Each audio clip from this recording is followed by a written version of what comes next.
Thanks, Kirk. Good morning. Newly elected NDP leader Thomas Mulcair is wasting no time preparing to take on the Conservatives. With more on this, we go live to reporter Melissa Lamb this morning. Melissa.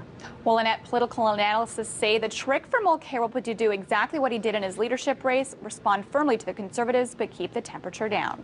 The newly elected leader of the NDP says his goal is to draw in younger members to its party. He says his focus is set on the 2015 federal election and showing Canadians that the NDP is capable of governing the country. Blow, because I think he could have contributed greatly. I was disappointed. I really like Paul Dewar. He's been a great MP in the area. He's really supportive of the students and he's really supportive of the different people in the community. So it definitely was disappointing. Now, local MP Paul Dewar withdrew from the race after he only received 7% of the votes in the first round. And coming up next hour, we'll hear from Thomas Mulcair. Annette?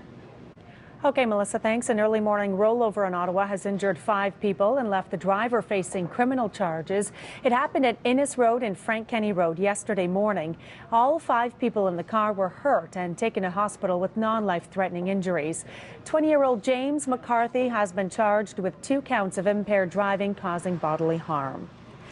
About 300 people from northern Ontario have been evacuated after ice jams and flooding threatened their homes. The evacuation of the First Nations communities of Kashechewan and Fort Albany started on Saturday. Many were taken to Kapuskasing and Wawa. Others were taken to Smiths Falls, where they will stay at the Gallipo Centre. Ontario's budget will be released tomorrow, and Premier Dalton McGuinty has already released some of the details. The Liberals will freeze welfare for a year and delay planned increases to the Ontario Child Benefit.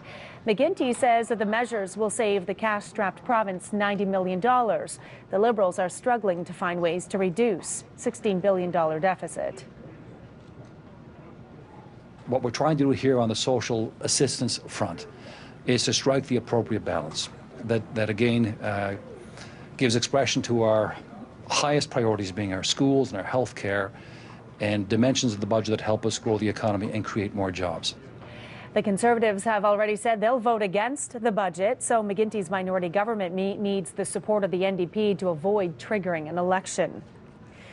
The topic of life-saving medical isotopes has come up in South Korea, where Prime Minister Stephen Harper and 60 world leaders are gathering for a summit on nuclear security.